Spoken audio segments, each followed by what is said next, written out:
pas, mais bon, on va le prendre quand même. C'est vrai qu'on a eu encore un deuxième tiers un peu en dedans, où on les laisse espérer, mais bon, voilà, dans l'ensemble, on revient au troisième avec des bonnes intentions, et puis on contrôle ce troisième tiers, et on finit par contrôler ce match. Donc même s'il y a eu un peu de moins bien, on a quand même vu notre équipe assez solide, avec des bonnes intentions.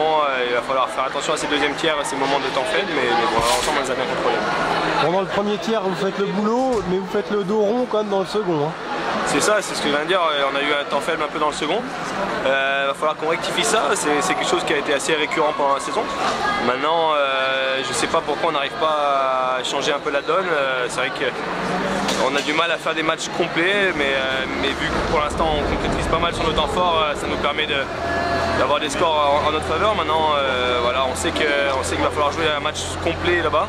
Ça va être beaucoup plus compliqué que ce soir, et j'imagine que le deuxième tiers va être très important aussi. Quand vous allez vous appuyer sur les bonnes choses du troisième tiers, forcément vous avez plus déroulé, quoi. Bah, dès qu'on se met à jouer, dès qu'on met de la vitesse dans le jeu, du rythme, on voit qu'on a du succès, et ils ont du mal à nous suivre. Ce soir ils étaient un défenseur en moins, donc voilà, faut utiliser ça, faut mettre du rythme dans ce match, faut l'emballer, il faut mettre de la pression.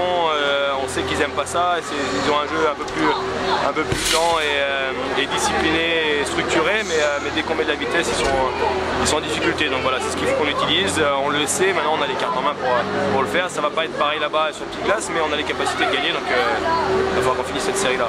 Ouais, vous misez sur votre vitesse de patinage, mais physiquement il faudra leur rentrer dedans comme d'habitude, quoi.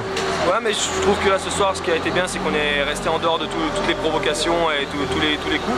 La meilleure réponse, elle se passe sur la glace, et pas en parlant ou en rendant les coups, ça sert à rien.